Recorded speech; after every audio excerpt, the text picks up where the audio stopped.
So this is chapter number 8 from the Theory of Suppression, part 1 book. In chapter 8, Dr. Praful Vijayakar sir writes about the proof of similimum.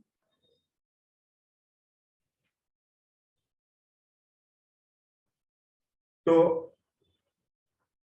proof of similimum, that means proof of GCS, proof of our selection. तो ये कैसा है, proof क्या होता है, proof में हम कैसे देखें कि हमारी मेडिसिन राइट है कि रॉन्ग है, right? So how then to make out whether or not your remedy is right one? There are certain criteria to be followed and examined when the patient comes for the follow.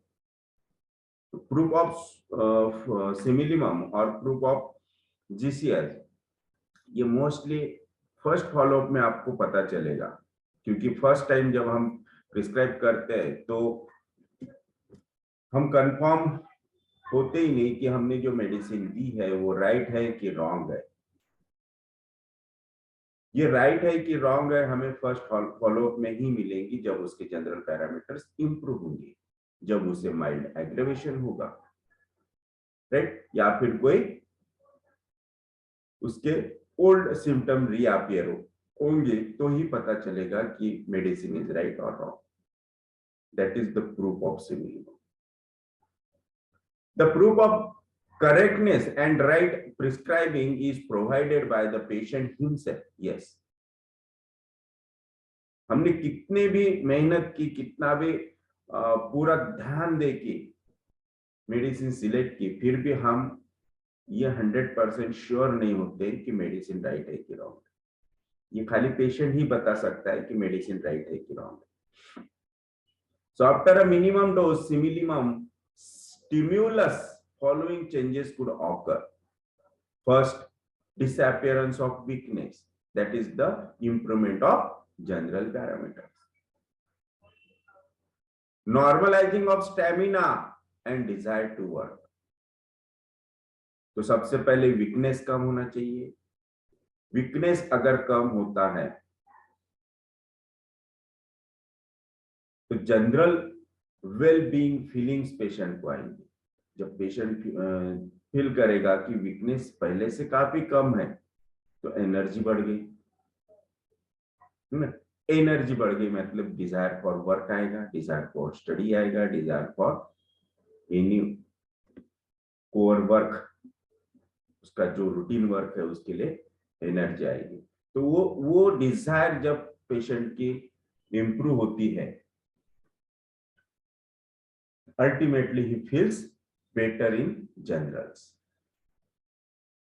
Then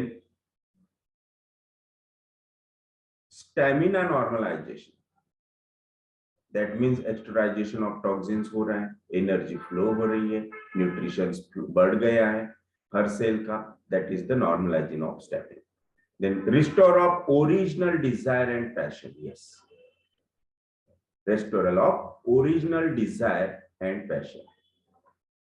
जो routine work होता है, जो routine चीजें करने का उसका routine है, उसके लिए डिजायर बढ़ जाएगी, है ना। पेशेंट खुद बोलेगा कि 4 दिन से मुझे कुछ करने की इच्छा ही नहीं हो रही थी, become totally dull, totally weak, now I have got the stamina, that desire, that activeness, that is read, play, eat, study, wander, and normalizing the sleep. Sleep normal कैसी होनी चाहिए? That is the without of dreams. Sound sleep उसे ही कहते हैं जो without dream होती है। अगर नॉर्मल ड्रीम भी आ रहे हैं, रूटीन डेली वर्क के भी रूटीन, काम के भी उसके रूटीन, जो भी उसका डेली का होता है उसके भी ड्रीम्स आते हैं, that means sleep is not good, sleep is not sound, normal sleep नहीं है।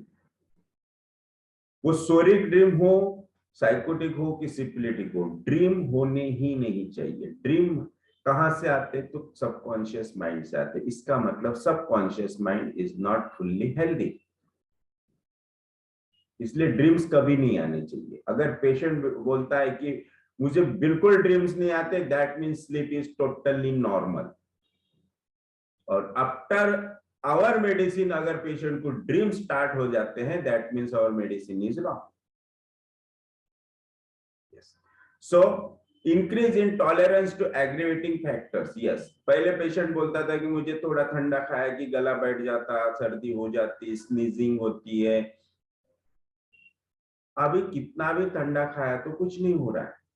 मैं ठंडा खा पा रहा हूं, भलाई मैं डर डर के थोड़ा थोड़ा लेता हूं, लेकिन खा पा रहा हूं। That is the immunity is growing. This is the indication of right remedy, is the proof of simillimum. So aggravating factors like noise, sun, wind, cloudy weather, cold food, drinks, and air. Decrease in sensitivity to rudeness. Yes, decrease in sensitivity to rudeness. पहले मैं किसी का हूं भी सहन नहीं करता था, अभी मेरे सामने किसी ने भी कुछ भी बोल दिया तो मुझे कुछ नहीं लगता। This is normalising of sensitivity, that is mental sensitivity. ऊपर हमने पहले फिजिकल देखा, now mental. So mental sensitivity भी कम होगी, है ना। थोड़ा सा कुछ होगा मन के खिलाफ के, इरिटेबिलिटी। नाउ अभी इरिटेबिलिटी नहीं होती है, मुझे चिड़चिड़ नहीं होती है, मैं समझ लेता हूं ठीक है जाने दो, बाद में कर लेगा ये। This is normalization. Decrease in sensitivity to rudeness, offenses, or any other exciting emotional factors. Tempering of tempers, reduction of fears and anxieties. Yes, this is also the important point. जब हम पूछते हैं पेशेंट को follow up में कि mentally आपको कैसा लग रहा है, अब मेंटली कैसा लग रहा है उसका मीनिंग है कि जो पहले एंजाइटी होती थी, बहुत चिंता होती थी, किसी भी बात पे बहुत चिंता होती थी, वो कैसी है, डर कैसा है, चिड़चिड़ कैसी है। Yes, then disappearance of symptoms from higher layer to lower layer.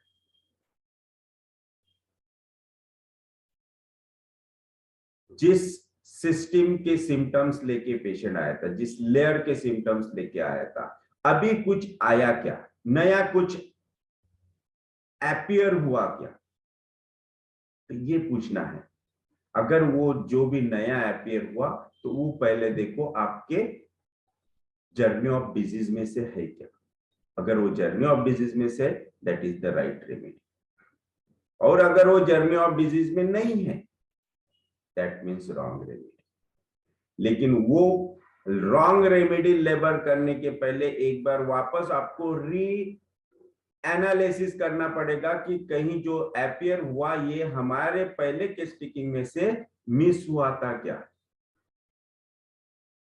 इसलिए पहले उसे कंफर्म कर लो कि वो नहीं, ये पहले था, ये पहले हुए हुआ है, मैंने उस टाइम बोला नहीं, मुझे याद नहीं आया, पेशेंट बोलेगा। तो ये पहले कंफर्म करना पड़ेगा, नहीं तो पट से आपने चेंज कर दिया मेडिसिन, पेशेंट ओपीडी में बहुत बैठे हैं, है ना, फटाफट निकालना है और पूछा नहीं और पेशेंट ने रेमेडी चेंज कर दिया, समझ लो केस पॉइंट। इसीलिए हर चीज को ध्यान में रख के ही करना पड़ता है। Okay,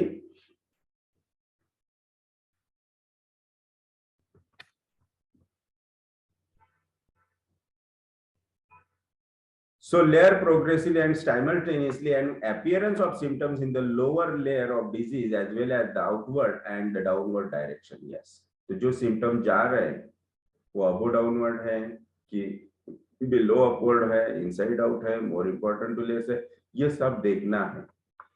Pain in the heart better going to pain in the neck. That is good sign.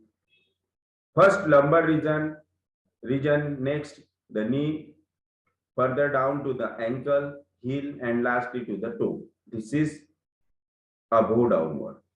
More important to left, center to periphery, and from the toe to cause acidity, diarrhea, lastly on the skin. So toe to stomach acidity, it is from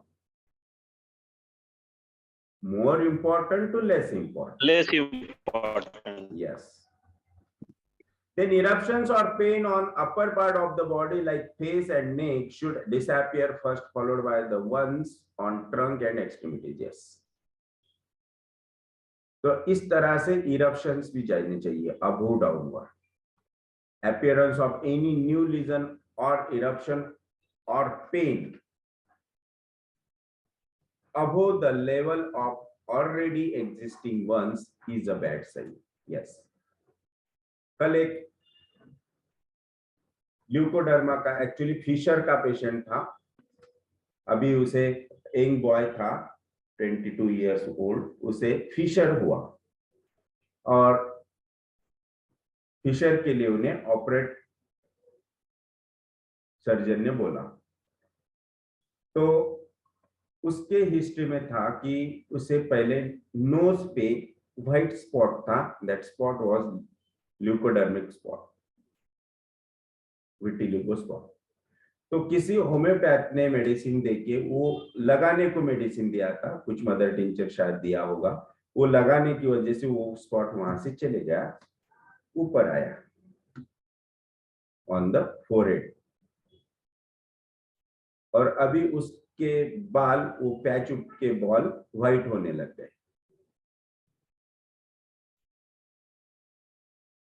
तो यहां का spot जाके ऊपर आता है तो it is wrong, है ना।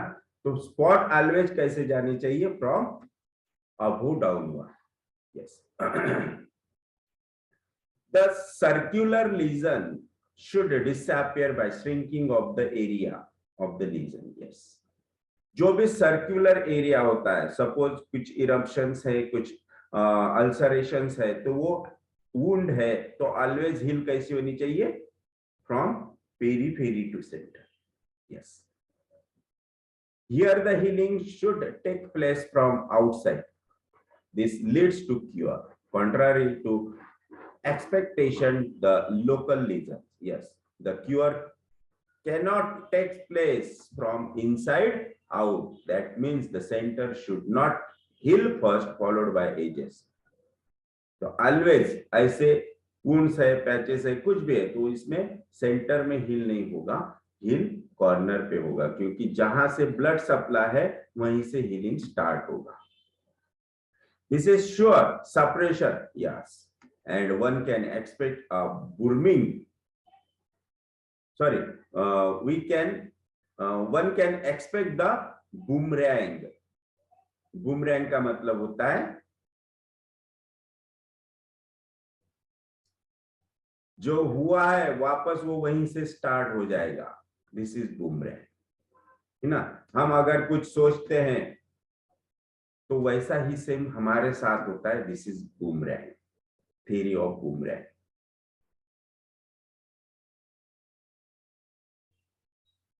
तो थ्योरी ऑफ बूमरैंग के लिए आप एक बुक पढ़ सकते हो, बहुत अच्छा बुक है जो बूमरैंग पे लिखा गया है, दैट इज द तूच तुझ्या जीवनाचा शिल्पकार।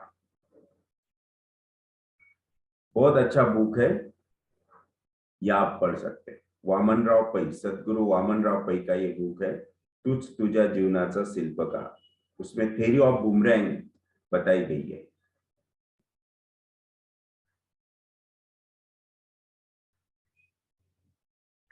So this center to periphery type of healing shall invariably be associated with loss of interest in work or reduction of stamina to work or disturbed sleep and bowel movements. Yes.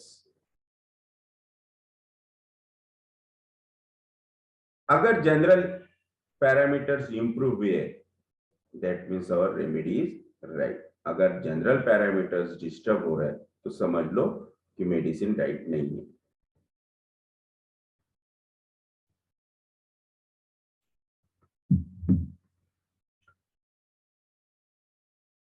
When skin eruptions are receding, appearance of dullness, giddiness, loss of interest in work or sleep, reduced stamina and bad bowel movements, loss of appetite or appearance of the joint pains, sneezing, burning, urine is a definite indication of the ongoing suppression. If the same treatment is continued, one can mathematically expect bronchitis followed by asthma and diarrhea or urinary tract, that is the affection of respiratory tract, GIT or urinary tract, to follow the previous complaint without much delay.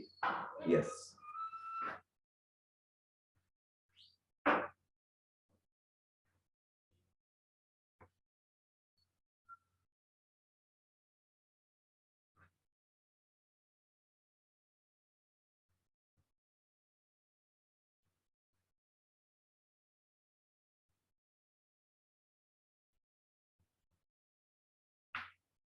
तो eruptions जाके ऐसा कुछ होता है, that means purely suppression, और ये सब जाके इरप्शंस आते, that means it is good sign. बघून घ्यायला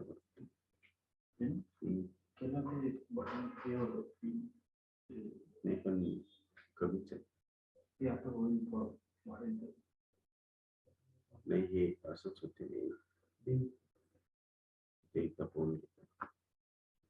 Then appearance of deep infection, that is patient suffering from acute conjunctivitis, parotitis or jaundice or any infectious diarrhea or during the course of the treatment is a sure shot indication that the resistance of the patient, which the homeopath aims at building up, is not coming up to mark, yes, especially within, yes.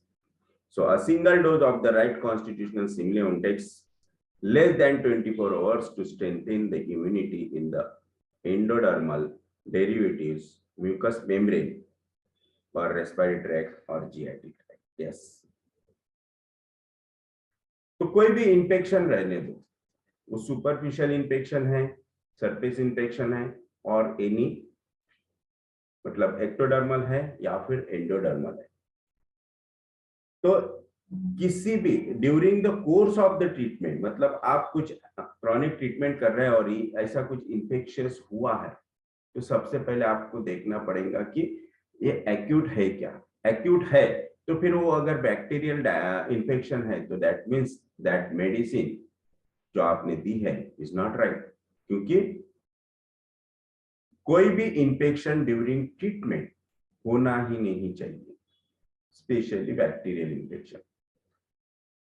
अगर bacterial infection होता है इसका मतलब आपकी medicine से उसकी immunity grow हुई ही नहीं है. Immunity still become unstimulated, weak, low. Yes. So very often we find eczematous eruptions have disappeared from the skin, followed by suppuration in certain parts with large, red, inflamed and painful void. Yes, this is called abscess. Being thrown up with fever, this is also a bad sign. Since one cannot justify externalization of disease with reduced immunity and increased susceptibility to streptococcus or staphylococcus.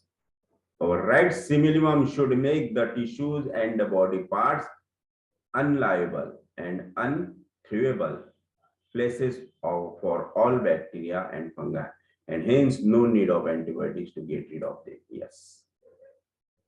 Simple way है, simple है कि immunity अगर grow हुई है तो body किसी भी चीज को एंट्री देगी ही नहीं.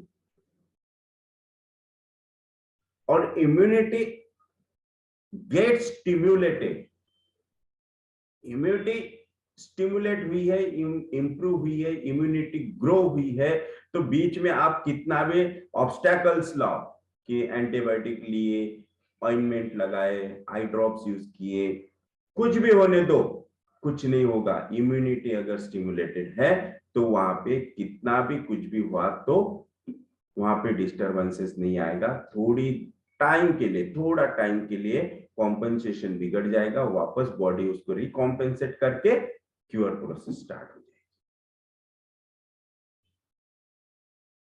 लेकिन हमें वेट एंड वॉच करना बहुत जरूरी है। अगर वहां आपने वेट एंड वॉच नहीं किया, मतलब जो आरएमओ है, residential medical officer, that is the immunity resistance power, आपको उसे रिस्पेक्ट करना पड़ेगा, उसे चांस देना पड़ेगा कि वही अपना काम कर ले। अगर ऐसे टाइम पे हमने कुछ रिपीट किया या फिर कोई दूसरी मेडिसिन देते हैं तो पूरी केस वहां पे स्पॉइल हो सकती है। So appearance of gum boils or apta in the mouth during the treatment of skin lesion is a bad sign. Yes. पहले स्किन पे था, नाउ म्यूकस मेम्ब्रेन में आया, that is the bad sign. वही अगर म्यूकस मेम्ब्रेन का था बाद में स्किन पे आता तो it is good sign.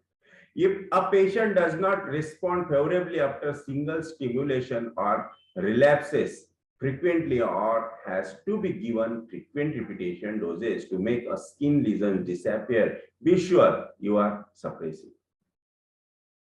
Bar bar repeat करने का काम पड़ रहा है, बार बार रिपीट कर रहे हैं, पोटेंसी बढ़ा रहे हैं, that means your medicine is partial similimum, it is not a perfect similimum.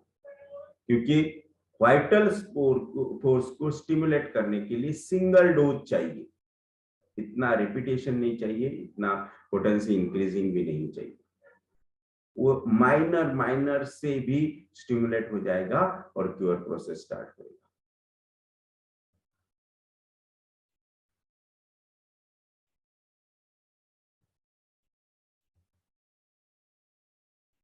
If a patient does not respond favorably after single stimulation or relapses frequently, has to be given frequent repetition dose to make skin lesion. हो गया ना? ये higher and higher potencies are required. Again, bad. That is, patient responds favorably to Meserium 30, but relapses often, and later Meserium 200 is given repeatedly to make the symptom disappear. It is frank suppression. वही थे, एक बार अगर vital force stimulate होता है तो उसे repetition की भी जरूरत नहीं पड़ती।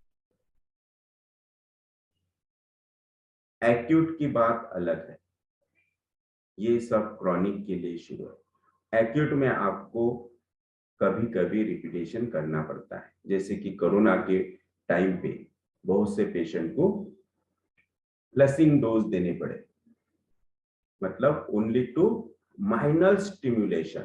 अगर पेशेंट आज मेडिसिन दिए पेशेंट को और उस मेडिसिन से अगर पेशेंट को 30-40% अच्छा लगता है तो नेक्स्ट डे आप उसको प्लसिंग डोज कर सकते हैं। सिंपल 1 स्पून ऑफ वाटर देके, मेडिसिन डिसॉल्व करके 1 स्पून ऑफ वाटर देके उसकी इम्यूनिटी को स्लाइट अगेन स्टिमुलेशन करना है ताकि रिकवरी फास्ट हो जाए। मतलब ये उन्हीं डिजीज में जो फास्ट प्रोग्रेसिंग सिफिलिटिक डिजीजेस है। एक्यूट डिजीज में आपको कभी कभी रिपीटेशन का काम पड़ता है, लेकिन डायरेक्ट डोज से रिपीटेशन नहीं, तो प्लसिंग करके या फिर आप उसे सिंगल पिल उसको ड्राई करके दे सकते हैं, only single pill. Yes, but it is only in acute. Chronic में ऐसा कभी नहीं करना, जो माइजमेटिकल केसेस होते हैं। सो disappearance of symptoms in reverse order of the appearance down to the chart of suppression is must. Yes, disappearance of symptoms is always more important to less important ही होना चाहिए। Where cases are incurable, a stage of compensation is attained, wherein a disease symptoms which is less morbid is created in the body and persist with a general improvement in all other natural habits, tolerances, and functioning of the patient. Yes. So, if above sequence occurs with the above general and mental improvement in all cases, acute or chronic, then and only then a homeopath is a right prescriber. Yes. So this is the proof of simillimum. So these are the points. On that basis, we can say कि our medicine is right. So ये point हमेशा ध्यान में रखना. ये अगर point आप follow कर रहे हैं, ये अगर पॉइंट आपको पेशेंट के फॉलोअप में दिख रहे, तो किसी को पूछने की जरूरत नहीं कि मेडिसिन राइट है कि रॉन्ग है. यस.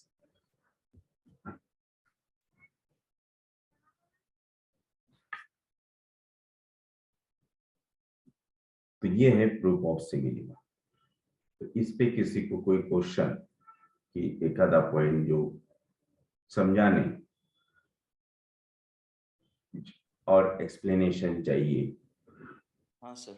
यस सर अभी जिस तरह से सिमिलियम के बारे में what we have read on this all this topics, उसमें तो अगर हम लोग जो मेडिसिन देते हैं हमेशा, तो वी नेवर कम अक्रॉस, मतलब ये सब ऐसा लग रहा है कि we are not able to get this kind of result. आपका आवाज बहुत तो शायद कम आ रहा है, लो आ रहा है. या अभी आ रहा है सर? हाँ, थोड़ा सा शायद माइक को नजदीक करके बोलिए. ओके. या तो ये सिमिलियम जो है sir, we are not experience कि अभी एक सिंगल डोज दिया and with patient is improved. These things we are not yet experienced, मतलब अभी तक तो एक्सपीरियंस नहीं हुआ है ऐसे. और जो फिर ये जो प्रोसेस ऑफ क्योर है, या तो लास्ट टाइम भी हम लोग का डिस्कशन हुआ था कि ये क्योर कितने पेशेंट के, तो वी हैव नेवर एक्सपीरियंस, और कभी पेशेंट को बोला नहीं गया कि नाउ यू आर क्योर्ड करके. या तो just we want to know कि ये सिमिलियम तक पहुंचने के लिए इवन इनिशियली आल्सो आपको कभी like you know was there, it was a journey or process to get to the simillimum from your side, कि पहले आपको लगता था कि नहीं अभी ये सिमिलियम हुआ है या तो फेलियर हुआ है, या तो ऐसे टाइम पे फिर हाउ यू मतलब ऐसे मैनेज किया फिर, that's what I am to know. तो सिमिलिमम हमारा राइट है कि रॉन्ग है? राइट. Proof of simillimum. और मैं हमेशा कहता हूं कि followups is the mirror of our success. Follow-ups is the mirror of our right or wrong track. अगर आपका फॉलोअप जो आप ले रहे हैं वो सही है, आप बहुत ही कंसंट्रेशन से पेशेंट का फॉलोअप सुन रहे हैं, और आपको फॉलोअप सुनने के बाद पता चला कि पेशेंट जो बता रहा है, वो जो सिम्टम आपको मिल रहे हैं वो पहले के हैं, अभी के हैं कि नए हैं. अगर वो पहले के हैं, थोड़े से इंक्रीज इंटेंसिटी में है, that is also the right simillimum. वो पहले की है लेकिन एज इट इज है, you have to wait and watch. वो सिम्टम्स पहले की है लेकिन उसके साथ कुछ नए ऐड हो गए. अब हमें यहाँ पे देखना है कि जो नए सिम्टम आए हैं वो कौन से हैं. वो इसके पहले आके गए हैं कि ये एकदम टोटली नए आए. फिर नए आए तो कौन से लेयर के पेशेंट कौन से लेयर का डिजीज लेके आया था, और ये सिम्टम्स नए आए, ये कौन से लेयर के. फिर आपको कंपैरिजन करना पड़ेगा और देखना पड़ेगा कि now you have your similimum is wrong similimum, क्योंकि इसने प्रोग्रेस कर लिया डिजीज ने, मतलब इम्यूनिटी स्टिमुलेट हुई नहीं, यहाँ पे सप्रेशन हो.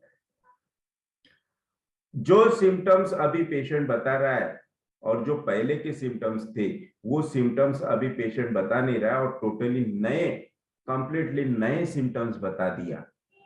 इसका मतलब कि 100% सप्रेशन हो चुका. राइट. और पेशेंट आते बराबर बोल रहा है कि मुझे बहुत अच्छा लगा, आपकी मेडिसिन लिया तब से मुझे बहुत अच्छा लगा, है ना. जिस दिन मैंने मेडिसिन लिया उसी दिन यहां से जैसे मैं निकला तो मेरे को अच्छा लगना शुरू हो गया. डाउटफुल है. थोड़ा वेट एंड वॉच करो, पिक्चर और क्लियर होने दो, कुछ नहीं करना है, थोड़ा सा और 8 दिन का ऐसे देके आप वेट एंड वॉच कर सकते हैं, क्योंकि कंफ्यूजिंग है मेडिसिन राइट है कि रॉन्ग है, क्योंकि फर्स्ट एम्लोरेशन इज ऑलवेज बैड।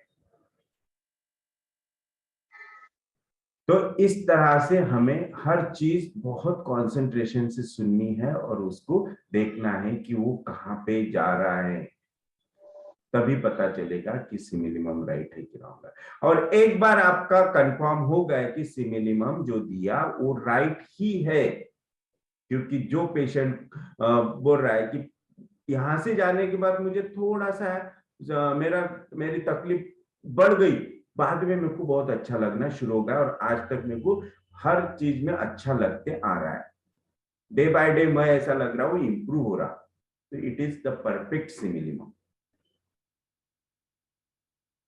और ये जब ऐसा पेशेंट बोलता है तब हमें पूछना है कि कुछ नया दिखा क्या आपको, कुछ आ रहा है क्या, और कुछ मिला है क्या आपको, कुछ नया ऑब्जर्व किया क्या आपने। अगर पेशेंट बोलता है हाँ एक तकलीफ मुझे अभी नए से शुरू हो गई, नए से शुरू हो गई मतलब इसका मतलब पहले थी, yes that is the ROS. और फिर आपको प्रिडिक्ट करना है कि यस वो पूरा बैक होगा, अभी वो पूरा रिटर्न आएगा, उसके बाद वो चले जाएगा। This is the perfect sign of right simillimum. और जब ऐसे साइंस हमें मिलते हैं तब हम पूरे अंदर से खुश हो जाते हैं कि यस अब ये पेशेंट 100% क्योर हो जाएगा। और तब वो पेशेंट या फिर आप भी पेशेंट को बोल सकते हैं कि आप 100% क्योर हो जाएंगे और फिर बाद में आपको दवा लेने का काम नहीं पड़ेगा। Yes, got it? Yes sir. Yes. Sir आपका इनिशियल सबसे पहला सिमिलिमम आपको कभी मिला था ऐसा कि आपको लगा कि अब ये सिमिलिमम शुरू हो गया, मतलब तो बिकॉज गोइंग टुवर्ड्स प्रेडिक्टिव से पहले भी प्रैक्टिस करते थे, तो that time what was your way of treatment, कैसे मतलब अभी भी आप सिंगल डोज में ही प्रैक्टिस होता था and then you come across predictive and then you started on single dose, how it was? तो स्टार्टिंग मैंने देखो नवंबर 98 में प्रैक्टिस स्टार्ट किया था। तो नवंबर 98 में मैंने प्रैक्टिस स्टार्ट करने के बाद जनवरी में मैं सर से मिला, आफ्टर 2 से 2.5 महीने के बाद ही मैं सर से मिला।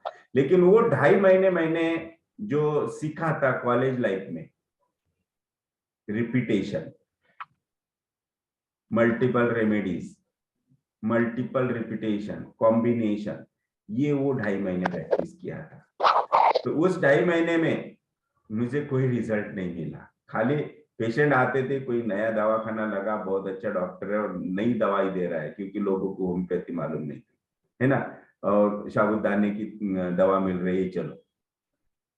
तो उस वक्त वो थोड़ा बहुत पैलेशन होता था, क्योंकि तब कुछ ऐसे हाई लेयर के भी पेशेंट नहीं थे, रूटीनली पेशेंट आते थे, तो उस वक्त पेशेंट को पैलिएशन भी हो जाता था। उस पैलिएशन की वजह से और नाम होते गया और पेशेंट आते गए। लेकिन जब सर से मिला तब पता चला कि ये ऐसा नहीं है। फिर धीरे धीरे वो जो कॉलेज लाइफ की प्रैक्टिस थी वो छूटते गई और ये अपनाते गए। जब ये अपनाए तब पता चला, तो उसमें सबसे पहले मेरी केस थी एक कोमा की। एक 16 इयर्स यंग बॉय जो साइकिल पर से गिरा था और उसको हेड इंजरी हुई थी। हेड इंजरी के बाद वो कोमा में चले गया। कोमा में जाने के बाद उसको राइट साइडेड पैरालिसिस हो गया। Right sided paralysis plus coma था। तो पेशेंट मेना हॉस्पिटल में, मतलब गवर्नमेंट हॉस्पिटल में एडमिट था, और वहां से उसको बिग हिमेटोमा होने की वजह से, जब हमारे यहाँ अकोला में मेना हॉस्पिटल में वो फैसिलिटी नहीं थी, क्योंकि यहाँ पे कोई न्यूरो सर्जन वगैरह नहीं था, न्यूरो फिजिशियन भी नहीं था जब अकोला में, तो वो ब्रेन सर्जरी यहाँ नहीं होती थी, इसलिए उसे नागपुर रेफर किया गया।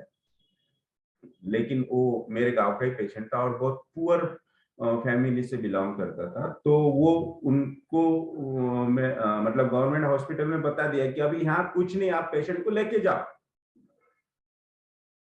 तो उन्होंने सीधा उसको घर पे लेके आए कि अब अपन कहीं नहीं जा सकते क्योंकि कुछ है ही नहीं, जाने के लिए उतनी कंडीशन नहीं है, कैसे लेके जाएंगे, इसलिए उसको घर पे लाके रख दिया।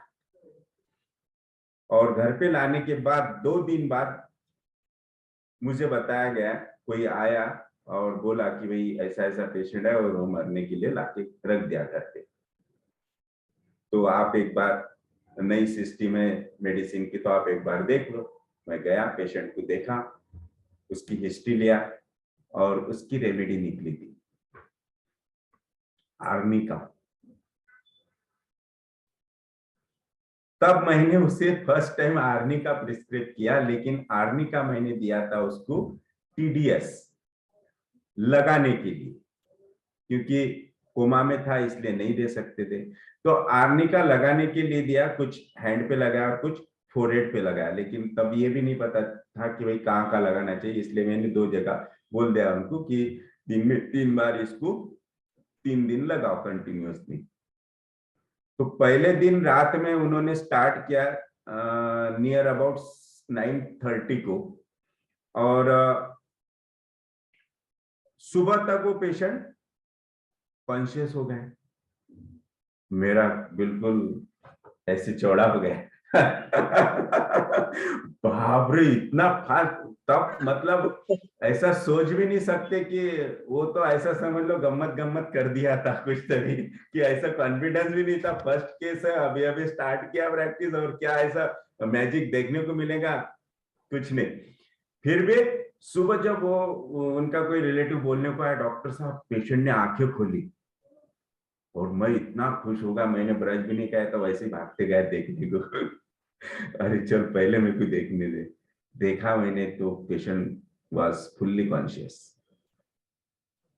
फिर मैंने उसको ओरल स्टार्ट किया, फिर धीरे धीरे उसका पैरालिसिस भी अच्छा हो गया।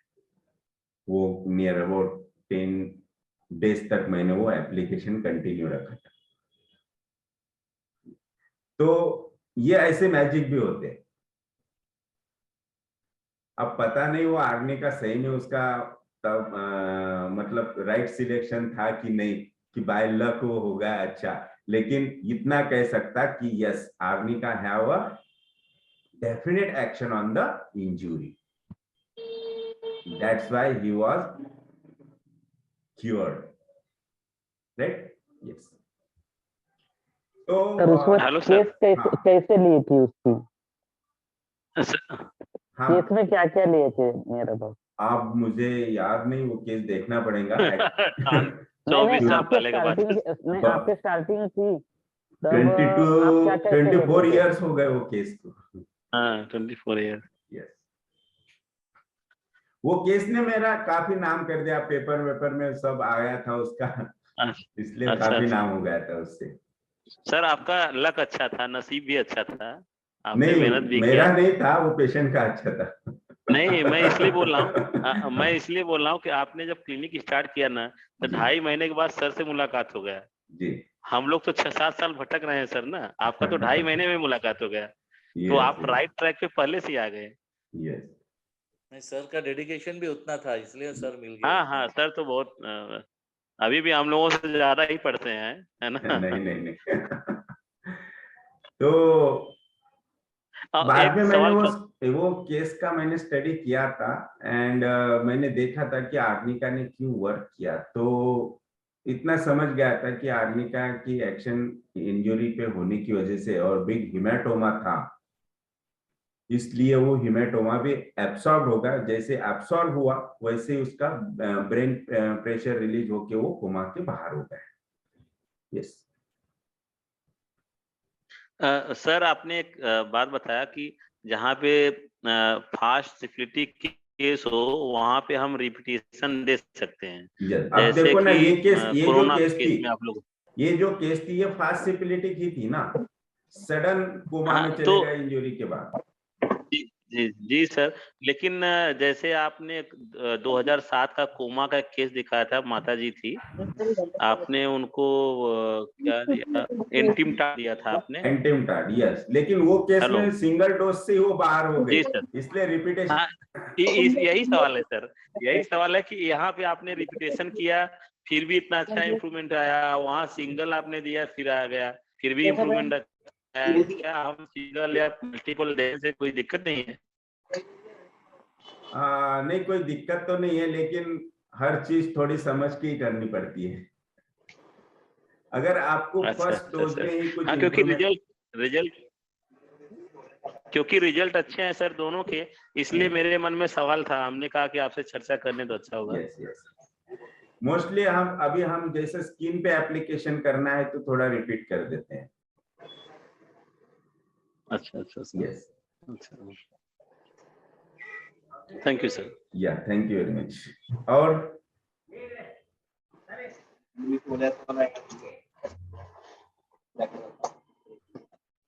सर आपने जो अर्नी का लगाए थे वो पेशेंट कोमा वाले पेशेंट को, जी हेलो सर, जी जी बोलिए। अर्नी का आपने मदर टिंचर लगाए थे क्या वो कोमा नहीं नहीं नहीं पेशेंट के? नहीं नहीं, 200। तो वो पेशेंट का तो वो तो अनकॉन्शियस था ना, कोमा में था। यस, तो Arnica आपने 200 was applied on the forehead and the hand. Dilution कैसे क्या किए थे? एक्चुअली समझ में नहीं आया।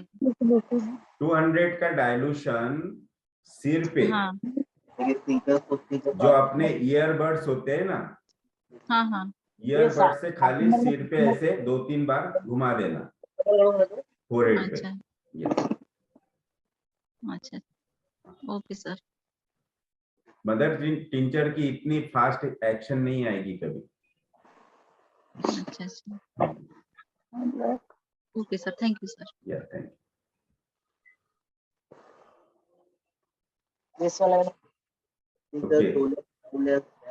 यस, और किसी को कुछ पूछना है? Excuse me sir. या आपका वीडियो ऑन करो, फिर समझ में आएगा कौन बात कर रहे हैं।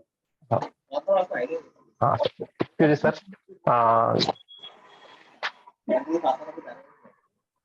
Good afternoon sir. या गुड आफ्टरनून। जो अभी जो मेरे पास केस आया था वो स्लीपलेसनेस के लिए था, 2 महीने से स्लीपलेसनेस था उनको, टैबलेट इटोज चल रही थी रेगुलरली। तो उनको मैंने वो इतना इम्पेशेंस था कि वो 10 दिन की ही दवाई देने के लिए बोला था मुझे, बहुत ज्यादा और उसमें इम्प्रूवमेंट नहीं आया, तो वो कम से कम 12 डॉक्टर चेंज किया था, 12 डॉक्टर। थोड़ा सा भी कुछ इम्प्रूवमेंट आया तो मैंने क्या चेंज ही कर देता, बोले ऐसे नहीं, वैसा उस टाइप का पेशेंट था। तो मैंने उनको कॉन्स्टिपेशन भी था, एपेटाइट वॉमिटिंग था और किडनी स्टोन भी था, उनको 2010 में ऑपरेट किया था। मैंने सब रूब्रिक वगैरह देख के उनको कलक्रिया फॉस 30 दिया नियर अबाउट 24 तारीख को, 24/11 को सर। हाँ, तो मैंने फिर आज ही आया था वो, फिर आज आने के बाद कुछ फर्क नहीं गिरा, बोले नींद तो आई नहीं, बोले कुछ भी नहीं। तो मुझे मैं थोड़ा सा जल्दबाजी में इतना ज्यादा फॉलोअप नहीं ले सका, जिस तरह से आपने पढ़ाया सर अभी, नहीं क्या उस तरह से। फिर मैंने डायरेक्टली सेपिया दे दिया। फिर बाद में वो बोलता है नहीं, वो जो दवाई दिए थे ना आपने, बोले उससे पहले मुझे एकदम भूख ही नहीं लगती थी, बोले अभी थोड़ी थोड़ी भूख लगने लगी, बोले अभी नहीं क्या हम। तो फिर मैंने वहां पे गलती की है, सेपिया 200 देखे नहीं क्या, वहां पे मुझे समझ में आया। तो फिर मुझे कलक्रिया फॉस पे ही रखना था मुझे, नहीं क्या वहां पे। तो उस समय फिर पोटेंसी बढ़ाना चाहिए क्या सर? जैसे मैंने कलक्रिया फॉस 30 अभी वो एक्शन चालू कर दी थी दवाई ने। हाँ, तो फिर मैंने तुरंत कलक्रिया फॉस 200 दे दिया अभी फिर से। बराबर है सर? तो एक्चुअली पोटेंसी नहीं बढ़ानी चाहिए, वही आप रिपीट पोटेंसी दे सकते हैं, लेकिन बीच में सेपिया 200। हाँ, तो होता है कभी कभी। सेपिया से क्या होगा, वो मेडिसिन एक तो न्यूट्रलाइज हो जाएगी, या फिर उस मेडिसिन से कुछ बैड इफेक्ट हुए, कुछ मेडिसिन से कुछ दिया था सर वो सीपीआर से निकल जाएगा। और अगर आपकी रेमेडी राइट है तो सीपीआर वहां कुछ भी नहीं करेगा। राइट? हाँ, लेकिन मैंने आपको वापस वो रेमेडी तब देना है जब आपको कुछ नया ऑल्टरेशन उस पेशेंट में दिखता है, तो फिर आपको उसकी जो पहली रेमेडी थी वो देना है रिपीट। लेकिन अगर कुछ दिख नहीं रहा है, खाली आपको समझ में आया कि वो पहली रेमेडी बराबर थी और अभी हमने ये रॉन्ग कर दिया, तो थोड़ा वेट एंड वॉच करो। तो कल के फर्स्ट 200 नहीं देना चाहिए था सर अभी इतने में? नहीं, अभी देखो, अभी जो हुआ वो हुआ, जो किया वो किया आपने, अभी ओनली वेट एंड वॉच करो। अभी ये माइंड में भी मत लाओ कि आपने ये किया, ऐसा नहीं करना चाहिए था, वो किया, वो ऐसा नहीं करना चाहिए था, वो भूल जाओ। उसको सीधा करना, उसको करेक्ट करना हमारे हाथ में। यस। और अभी जो भी आपको दिखेगा उस हिसाब से उसकी ट्रीटमेंट करो।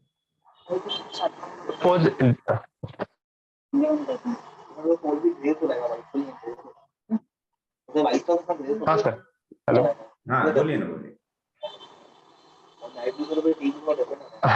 बीच में डिस्टर्ब कर रहे थे, कॉल नहीं क्या सर? किसी की तभी आवाज आ रही है, वो एक्चुअली अनम्यूट करना चाहिए लोगों ने, लेकिन वो अनम्यूट करके रख देते हैं।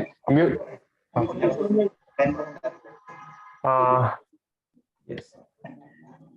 तो एक हाँ सर, सपोज, हाँ बोलिए बोलिए। एक पूछिए सर। जी बोलिए, आपका आवाज। हाँ, जैसे डीप एक्टिंग वगैरह केस वगैरह है, डीप एक्टिंग केस वगैरह रही, जैसे परवर्टेड सिफिलिस वगैरह जी। हाँ सर, तो उसमें अपन दवाई चल रही, तो फिर WBC चेक करने के बाद थोड़ा सा WBC बड़ा भी दिखा तो कुछ होता नहीं क्या सर? क्या वेट एंड वॉच करना चाहिए? कैसा राइट डायरेक्शन है, क्या कैसा है sir? Wait and watch, WBC जैसे साइकोसिस। Sir excuse me sir, okay sir, doctor दिशांचं mic चालू आहे। दिशा या डॉक्टर दिशा, आप म्यूट करो खुद को। Okay sir, thank you sir. या थैंक यू। तो सिफिलिटिक केस है और अगर उसमें WBC बढ़ते तो it is good sign. WBC is साइकोसिस, राइट? Okay sir. तो मैसेज बॉक्स में किसी ने क्वेश्चन पूछा है, wanna ask about trichological case, मतलब हेयर फॉल। ट्राइकोलॉजी मतलब हेयर। हाँ हाँ, ओके, मुझे पता नहीं था। तो हेयर फॉल के लिए इतना simple? No sir, it's not like that simple. What is happening here कि मेडिसिन तो हम दे रहे हैं, राइट? बट वो मेडिसिन देने के बाद for 5-6 months patient is okay. After that the fever comes and again the relapse is there, and it is very severe. It is one of the most syphilitic form of hair fall I have ever seen. Actually, I went through some studies regarding the trichology. It is known as टिलोजन इविफिलम, means it is a very excessive hair fall. In allopathic terms में ऐसा बोला जाता है, it is out of hormonal. But when we go through all the investigations of the patient, there is not such a things found there. But after fever, I think first prescription were Calcarea sulf. It acted very well. The patient was okay after that. Even the regeneration was there. But again, the fever came and again it went relapsed. And after that time, we changed a few medicines, but with no results. And then I think Ipecac 50 mg was given for the second time. After that also the same thing happened. The patient was okay for 5 to 6 months, and again the fever came and again the relapse happened. This is what's going on. So nobody is getting that what's getting wrong in that particular case. Yes.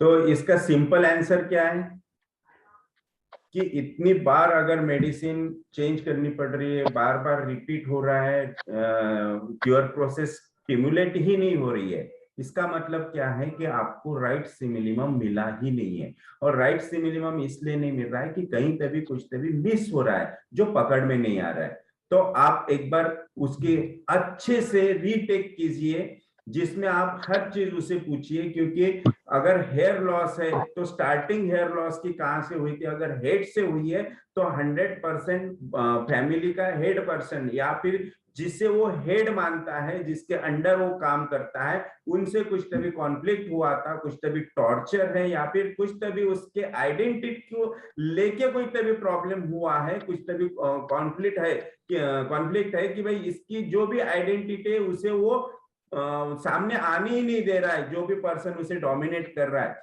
That's why उसके hairs बार बार मतलब falling हो रहा है। और अगर आपने उसे right remedy भी दी है सपोज, तो वो 100% राइट नहीं है, वो कहीं तभी पार्शियल सिमिलिमम हो रही है, क्योंकि अगर वो राइट होती थी तो वो डोमिनेशन भी वहां पे मतलब डोमिनेशन का भी इफेक्ट नहीं होता था। लेकिन डॉक्टर हैनेमन ने ये कहा है कि अगर आपकी मेडिसिन 100% राइट भी है तो कभी कभी कुछ केसेस में ऐसा भी देखे गया है कि अगर मेंटेनिंग कॉज वहां पे 100% प्रेजेंट है तो वो राइट रेमेडी भी वहां पे वर्क नहीं करती है, क्योंकि अगर उसे बार बार उस टाइप का डोमिनेशन हो रहा है या फिर उसे कुछ करने के लिए चांस ही नहीं दिए जा रहा, दैट मीन्स उसको टॉर्चर हो रहा है। और वो अगर कोई हेड पर्सन की वजह से हो रहा है तो उसके सामने ये बोल ही नहीं पा रहा है। मतलब मेंटेनिंग कॉज वहां पे मेडिसिन से भी ज्यादा, मेंटेनिंग कॉज का बहुत ज्यादा पावर होने की वजह से वो रिपीटेशन हो रहा है उसका बार बार। मतलब मेडिसिन वर्क करती है, लेकिन ये पावरफुल होने की वजह से मेडिसिन वहां पे पावरलेस हो जाती है, उसका मेडिसिन का उसके मेंटेनिंग कॉज के आगे कुछ चल नहीं रहा है, इसलिए उसे रिकरेंस हो रहा है बार बार। तो आपको ये हर चीज का वहां पे स्टडी करना पड़ेगा, उसके बाद आपको पता चलेगा कि ये सब क्यों हो रहा है। राइट?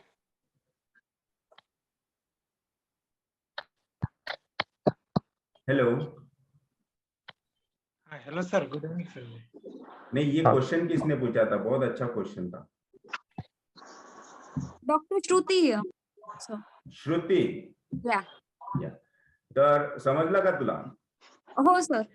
ओके, तर तुला चांगली केस आधी तू घे, ती परफेक्ट त्याचे पॉझिटिव्ह फॅक्टर्स फाइंड आउट कर आणि त्यानंतर मेडिसिन काढ, आणि त्यांना हे पण एक्सप्लेन कर की जर मेंटेनिंग कॉस्ट तिथे असेल, जसं आता आपण प्रूफ ऑफ सिमिलिमम मध्ये शिकलो की जर तुमचे राईट मेडिसिन राईट असेल, परफेक्ट असेल, सिमिलिमम एकदम 100% परफेक्ट असेल, तर मेंटेनिंग कॉस्ट पण तिथे वर्क म्हणजे किती स्ट्रॉंग असलं तरी राईट सिमिलियमच्या समोर ते वर्क नाही करणार, म्हणजे मेंटेनिंग कॉस्ट तिथे फेल होईल राईट सिमिलियमच्या कडे। परंतु हॅनेमनने असं सांगितलेलं आहे की अगर मेंटेनिंग कॉस्ट खूप पॉवरफुल असेल तर मेडिसिन वर्क नाही करणार, टेम्पररी वर्क करेल, परत रिलॅप्स होईल। हे कुठल्या अफोरिझम मध्ये आहे मी उद्या तुला सांगेन। But Dr. Vijayakar says likewise, if your GCS is 100% correct, then sensitivity कमी व्हायला पाहिजे, right? your sensitivity has to be decreased and it has to be work in all aspect. What we can say, it should act, Yes, act yes, in all. 100%. I agree. But doctor हॅनेमननी पण हे सांगितलंय, म्हणून मी तुला reference दिला की doctor हॅनेमननी असं पण सांगितलंय, आणि तुला उद्या त्याचा ऑथोरिझम नंबर पण सांगेल मी। मला आठवण आहे, परंतु तो मी एक्झॅक्ट कन्फर्म नाही सांगू शकत की हाच आहे म्हणून, किंवा मी डायरेक्ट तुला ती स्लाइड दाखवून दे, right? Okay, sir. Thank you. Yeah, thank you. Hello. Yes. हाँ sir, sir theory of chronic disease में ऐसा बताया है कि the way of dispensing in the single globule put in saccharum lactis powder and this powder put in water, is this the right way to prescribe on or dispensing chronic diseases? या कई बार हम लोग sir टंग पे एक dose डाल देते हैं, जैसे मैक्सिमम टाइम टंग पे 2-3 बूंद डाल देते, तो इस तरह से डिस्पेंस करना चाहिए मेडिसिन? हेलो। हाँ, actually Dr. Hahnemann, according to Dr. Hahnemann always says that give the dry dose of pill, one single pill का जो भी ड्राई है वो देना चाहिए। तो सर उन्होंने कहा है उसमें कि ड्राई यानी सिंगल 3 नंबर का ग्लोबुल सैक्रम लैक्टिस पाउडर में डालिए और वो पाउडर वाटर में डिस्पेंस कर वाटर में डाल के पेशेंट को दीजिए ताकि ज्यादा से ज्यादा सरफेस एरिया टंग का कवर होगा। जी, ये 6 एडिशन में डॉक्टर हैनीमन ने कहा है, 50 मिलीसिमल में नहीं, एलएम पोटेंसी में, एलएम में। यस। तो आप किस तरह से डिस्पेंस करते हैं सर? डायरेक्ट मैं पाउडर सेंटीसिमल ही प्रिस्क्राइब कर रहा हूँ अभी तक। अच्छा अच्छा और अभी मैं सीख रहा हूँ एलएम पोटेंसी के लिए। अच्छा, नहीं आप डिस्पेंस कैसे करते? जैसे 200 देना है लाइक तो मैं पाउडर में ही देता हूँ, क्योंकि पाउडर में मैं इसलिए देता हूँ कि पाउडर में एक ड्रॉप डालने के बाद वो कागज उसको ड्राई कर लेता है पूरा, और powder become totally dry, then वो पेशेंट पाउडर लेता टंग पे देने का direct. Yes. Okay okay sir, thank you. Hello. हाँ हाँ सर जी, गुड इवनिंग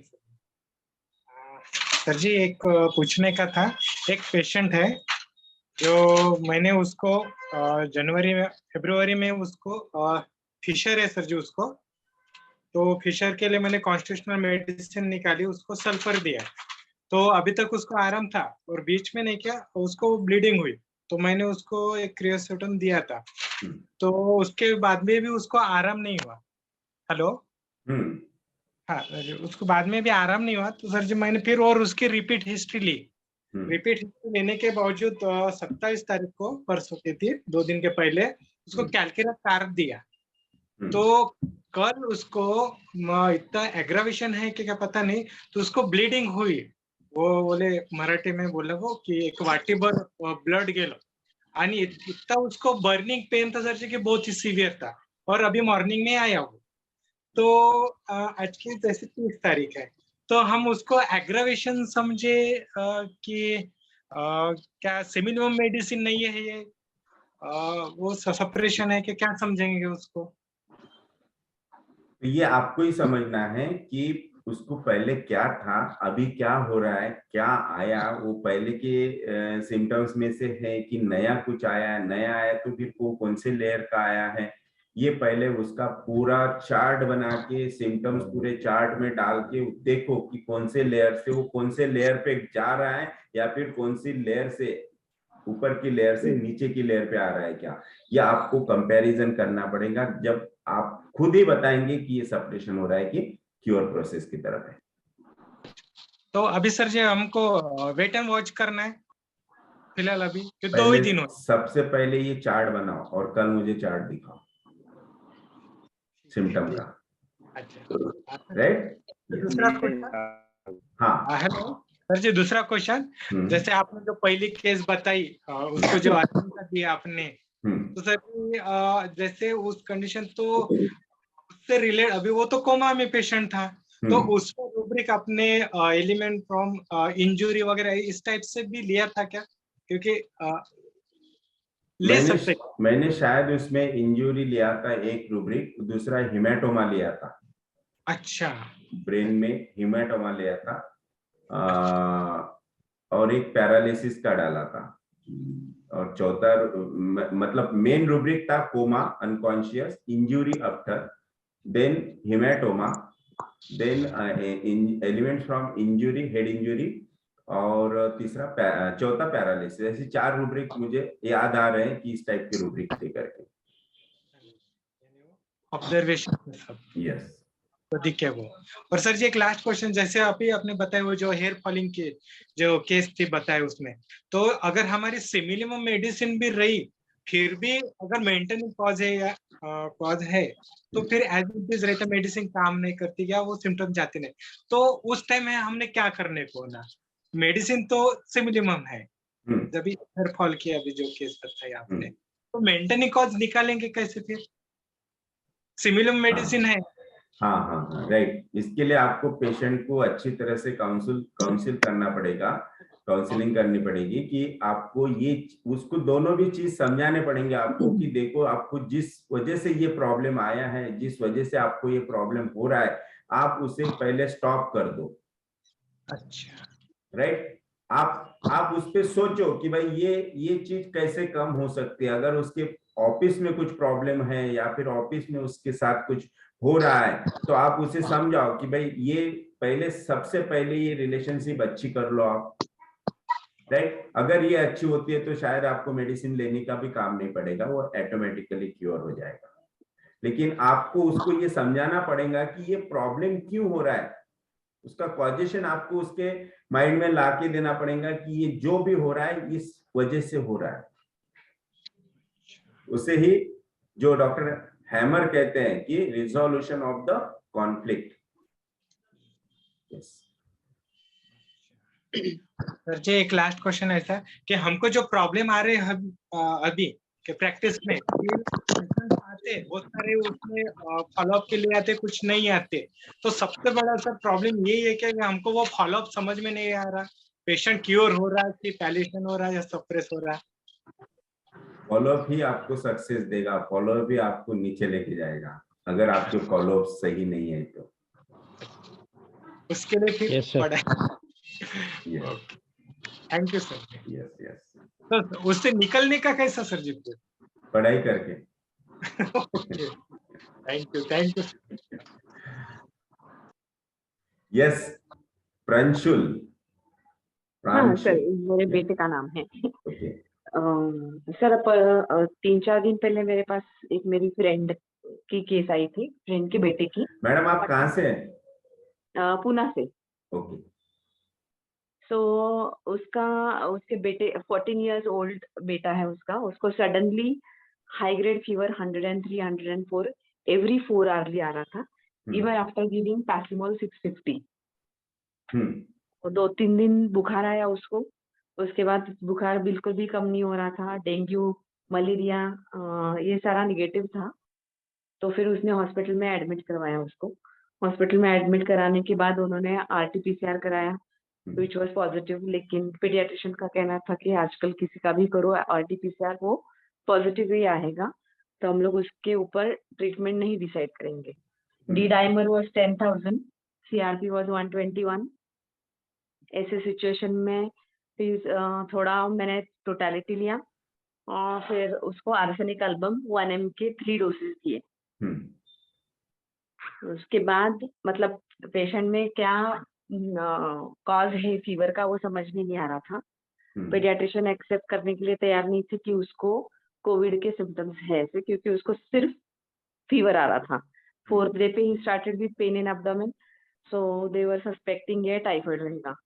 फिर ब्लड कल्चर में टाइफाइड पॉजिटिव आया, स्टूल कल्चर में पसल्स, प्लेंटी ऑफ पसल्स, एंड उसके बाद उन्होंने टाइफाइड करके उसको ये किया और डायग्नोस किया। अभी 3 डोज आर्सेनिक एल्बम के देने के बाद मैंने उनको बताया था कि first thing he should ask for some liquid. फिर उसको डे एंड नाइट, मॉर्निंग था, morning fever during restlessness and ऐसे करके मैंने आर्सेनिक दिया था। लेकिन अभी ये आर्सेनिक के रोज देने के बाद उसको रैशेस आए। अभी पेडियाट्रिशियन का कहना था it might be measles, it might be because of fever, it might be because of COVID. So ऐसे वो कुछ बता नहीं रहे थे, और वो बच्चे को उन्होंने IVIG भी दिया, इम्यूनोग्लोबुलिन, क्योंकि उसकी लगातार इम्यूनिटी कम होते जा रही थी और सारे रिजल्ट मतलब LFT 300 के, SGOT SGPT 300 के रेंज में थे, डी डाइमर 10,000 था, फिर प्रोकैल्सिटोनिन भी बढ़ा हुआ था। So everything was mix picture of covid as well as typhoid, और प्लस अभी फिलहाल चल रहा है मीजल्स के रैशेस। यस। तो आर्सेनिक देने के बाद, 3rd डोज देने के बाद नेक्स्ट डे उसको रैशेस आए। फिर मैंने उनको बताया कि आप कुछ भी अप्लाई मत करना, because she is also doctor, so she said कि ठीक है कुछ दिया तो मैं नहीं करूंगी, अप्लाई नहीं करूंगी। तो लेकिन फिर डॉक्टर्स इन्फेक्शियस डिसीज वाले स्पेशलिस्ट आए, उन्हें ये मीजल्स हो सकता है क्योंकि आजकल बहुत चल रहा है। तो ये केस, और लेकिन आज रिपोर्ट आया है मीजल्स निगेटिव। तो भी इस केस में हम क्या ये बोल सकते हैं कि इट इज एक्सटीरियराइजेशन या फिर ये कुछ फीवर की वजह से रैश थी, कि क्या मतलब आर्सेनिक ने काम किया नहीं किया, कैसे बता कर सकते हैं? तो ऐसे बहुत केसेस सामने आ रहे हैं कि फीवर के साथ वोमिटिंग भी होता है, फीवर के साथ बहुत सीवियर बॉडी एक भी होता है, फीवर के साथ बहुत सीवियर हेडेक भी होता है, then eruptions, then loose motions also. और किसी किसी पेशेंट को कफ एंड कोल्ड भी होता है साथ में, बाद में न्यूमोनिया भी होता है। तो ऐसे बहुत मल्टीपल सिम्टम्स के, कॉम्प्लेक्स डिजीज के सिम्टम्स लेके पेशेंट आ रहे हैं। ये आपके पुणे में नहीं है, अकोला में भी हो रहा है। तो ऐसे केसेस में हमारा एक ही काम है कि टोटलिटी लेके उसे प्रिस्क्राइब करना, और प्रिस्क्राइब करने के बाद देखना है हर फॉलोअप में, आप भलाई दिन में 3 बार उसे देखो कि क्या इंप्रूवमेंट हो रही, कुछ एग्रेवेट हो रहा है क्या, कुछ एमुलेट हो रहा है क्या। जो एग्रेवेट मैंने तो इतना ऑब्जर्व किया कि जो फीवर उसको लगातार 4 घंटे में आ रहा था, वो पैसिमोल को भी रिस्पॉन्ड नहीं कर रहा था, तो वो फीवर का ड्यूरेशन, 2 फीवर स्पाइक का ड्यूरेशन बढ़ गया, वो 6 to 8 आवर्स हो गया, उसके बाद 10 आवर्स हुआ, फिर ऑफेंसिव टूल्स से उसका ऑफेंसिवनेस कम हुआ। तो ऐसे डेली थोड़े थोड़े चेंजेस होते गए। लेकिन फिर मुझे समझ में नहीं आ रहा था कि मेडिसिन चेंज करना है नहीं करना है, क्योंकि नहीं, फीवर अगर एकदम से अगर स्टॉप नहीं हुआ। उसका सबसे पहले एक्यूट केस में यही देखना चाहिए कि जनरल पैरामीटर्स इंप्रूव हो रहे हैं कि नहीं, उसका मतलब एपेटाइट, स्लीप, स्टेमिना, ये इंप्रूव हुआ कि नहीं। अगर उसमें थोड़े बहुत भी आपको इंप्रूवमेंट दिख रहे, अभी उसको एपेटाइट होता भी, लेकिन उसको इतने सारे माउथ अल्सर आए थे, ही कुडंट ईट और ड्रिंक। यस, तो उसमें भी हम कुछ जज नहीं कर पा रहे थे कि अभी मतलब उसका खाना पीना बढ़ा है कि नहीं बढ़ा, because of that mouth ulcer का पेन ही was not ready to eat. नहीं, देखो हर फीवर में माउथ अल्सर्स आना it is common, because of एक तो नाइट वॉचिंग होती है, उसे एंटीपायरेटिक्स दिए जाते हैं, एंटीबायोटिक्स दिए जाता है, या फिर पेशेंट ओरली कुछ लेता नहीं, इसलिए वो B12 उसमें टोटली लॉस होने की वजह से अल्सर्स आते ही है।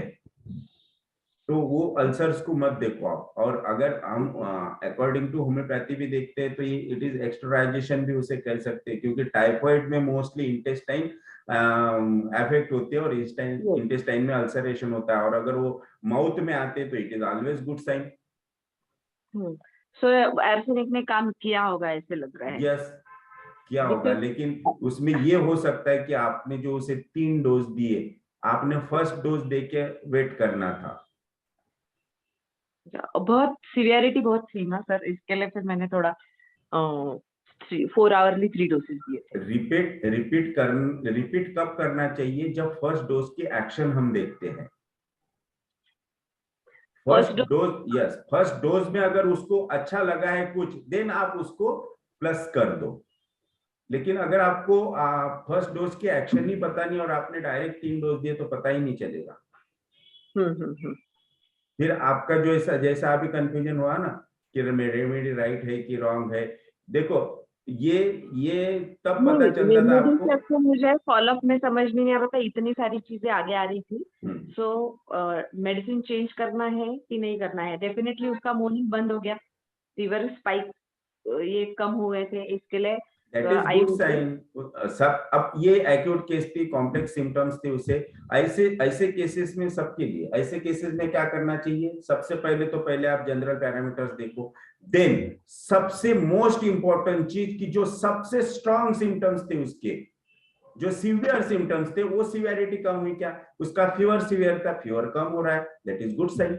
और जो इरप्शंस बॉडी पे आए इसको छोड़ दो आप, इट इज एक्स्ट्राराइजेशन, और वो स्किन पे है ना, लास्ट ऑर्गन, सुपरफिशियल ऑर्गन, तो इसके लिए उसको इंपॉर्टेंस देना ही नहीं, क्योंकि स्किन इरप्शन से कभी पेशेंट कोई सीरियस नहीं हो जाएगा, इसलिए उसको लेस इंपॉर्टेंट है, उसके तरफ आप ध्यान मत दो। सबसे इंपॉर्टेंट है कि उसका फीवर कम होना चाहिए, राइट? और अगर फीवर का स्पाइक बढ़ गया, that is the good sign. और ये इम्यूनोग्लोबुलिन का कुछ रोल होता है क्या? मतलब यस, 100% रोल होता है। देखो मेरी एक कोरोना की केस थी, जो नियर अबाउट 1 मंथ से आईसीयू में एडमिट थी, और वो पेशेंट ना इम्प्रूव हो रही थी ना जा रही थी। और वो मेरे एक फ्रेंड डॉक्टर है, उनकी रियल आंटी थी, मतलब चाची। तो 1 मंथ तक वो हॉस्पिटल में है, घर वाले पैसे लगा के थक गए थे, फिर उन्होंने बोला कि अब इसे आप लेके जाओ। थोड़ा सा 1-2 सेकंड के लिए भी ऑक्सीजन मास्क अगर हटाया कि पेशेंट का ब्रेथलेसनेस स्टार्ट, और SpO2 टोटली 60 पे 50 पे आ जाता था, इतना सडन। वो केस को मेडिसिन देने के बाद अपने पेशेंट इतना इम्प्रूव हुआ, SpO2 99 तक चले गया। और उन्होंने ट्रायल लिए, 1-1 घंटा पेशेंट को डिसकंटिन्यू किया, फिर भी कुछ उसका डाउन नहीं हुआ। इतना अच्छा इम्प्रूवमेंट हुआ। पेशेंट को आईसीयू से बाहर निकाला, और बाहर निकाला मतलब जिस दिन अभी वो बाहर निकालने वाले थे उस दिन एक एमडी ने उनको कहा कि इनको अपन वो क्या ड्रिप लगाते थे सीरम की, क्या होता था मालूम नहीं मुझे, सीरम बोला था उन्होंने, क्या हो सकता है? हाँ, आर्टिफिशियल इम्यूनोग्लोबुलिन देते हैं ना सर। कंसे डॉक्टर कंसे बताएंगे ये एक्चुअली क्या था? आईवीआईजी वही सर, इम्यूनोग्लोबुलिन हाँ, वही था क्या इम्यूनोग्लोबुलिन? और उस वो पेशेंट को, यस, पेशेंट को बाहर रिकवरी रूम में शिफ्ट किया और उसको वो आईवी लगाया सीरम की। वो सीरम जैसे ही खत्म हुआ पेशेंट डल हो गया और वापस उसको शिफ्ट किया, SpO2 70 पे आ गया और नेक्स्ट डे पेशेंट की डेथ हो गई। बोलो, ये मेरे पेशेंट को भी इम्यूनोग्लोबुलिन दिए तो फिर समझ में नहीं आ रहा था कि कभी कभी बाहर के मतलब प्रोटीन देते तो भी एलर्जिक रिएक्शन की जैसे यस 100% होती है, और वो आर्टिफिशियल है, वो फॉरेन है बॉडी के लिए। बॉडी पहले तो बॉडी पूरी डिस्टर्ब हुई है अंदर से, पूरा बॉडी का मैकेनिज्म, बायोकेमिस्ट्री जो भी है टोटल डिस्टर्ब है, और ऐसे ही इसमें कुछ और नया उसमें डाल दिए। अपने घर में 4 मेहमान है और 2 मेहमान आ गए तो क्या हालत होगी अपनी, उस टाइप का बॉडी हो जाता है। और ऐसे ही इसमें बॉडी रिकॉग्नाइज कर नहीं पाती और बहुत से कॉम्प्लिकेशंस हो जाते हैं। अभी आज या कल में उसको डिस्चार्ज मिल जाएगा तो मेरी फ्रेंड उसको मेरे पे लेके आने वाली है। सो अभी नेक्स्ट हमने कैसे अप्रोच रखना चाहिए? अभी नेक्स्ट अप्रोच आपका ये रहना है कि आपने जो आर्सेनिक दिया था वो अभी भी आर्सेनिक है क्या? हाँ, अगर नहीं है तो आप न्यू रेमेडी फाइंड आउट करके उसे दे दीजिए। तो अभी दे सकते हैं उसको रिकवरी फेज में? अभी की टोटलिटी लेके, अभी की टोटलिटी। अभी इतने सारे मेडिसिन का नेगेटिव इफेक्ट आया होगा तो आप इम्यूनिटी के लिए कुछ दे दो। उसे भूल जाओ, उसे क्यों ध्यान में रख रहे हैं? अभी आपके पास पेशेंट आया तो आप अभी के कंडीशन को आपको ट्रीट करना है उसे, प्रेजेंट टोटलिटी। यस, लेकिन पहले कंफर्म कर लो कि जो आर्सेनिक आपने दिया था वही अभी आ रहा है क्या? वो आ रहा है तो एक डोज खाली रिपीट करो, नहीं तो फिर न्यू रेमेडी निकालो। नहीं, अभी तो सिर्फ इम्यूनिटी बढ़ाने के लिए मेरे पास लेके आएंगे ना। हाँ, तो वो हमें कुछ देना है कि नहीं, सुनिए, वो इम्यूनिटी बढ़ाने के लिए वो भले ही ऐसा सोच के आ रहे, लेकिन हमें तो पेशेंट को क्योर करना है ना, और हमारा काम ही वो है कि फर्स्ट इम्यूनिटी बढ़ाओ, है ना? वो इम्यूनिटी उसको क्योर करेगी।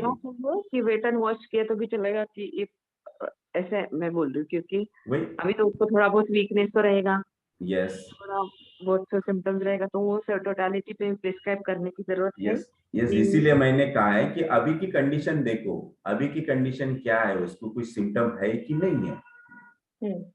अगर है उसे अभी भी कोई, तो फिर आप प्रिस्क्राइब करो। ठीक है, यस, थैंक यू। आप पुणे से है ना? हाँ, पुणे से है। अच्छा, अगर मैं पुणे में आऊँ तो आपको कैसे पहचानूं? अच्छा, वो क्या मैं बाहर निकल रही थी इसके लिए मैंने। Okay, no problem. हाँ, यस, खाटदेव जी बोलिए।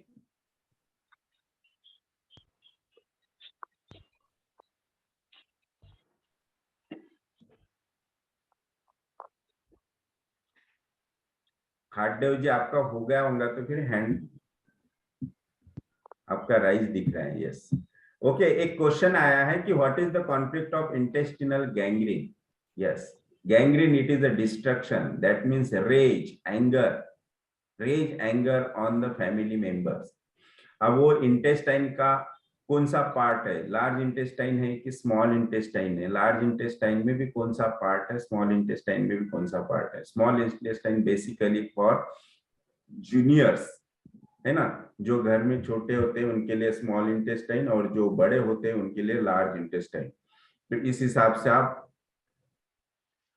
किस पार्ट का गैंग्रीन है और फिर वो किससे रिलेटेड है, फिर उसके ऊपर किस टाइप का एंगर आया था और वो एंगर की वजह क्या थी, इस टाइप से उसका कॉन्फ्लिक्ट निकलेगा। Yes, so thank you very much.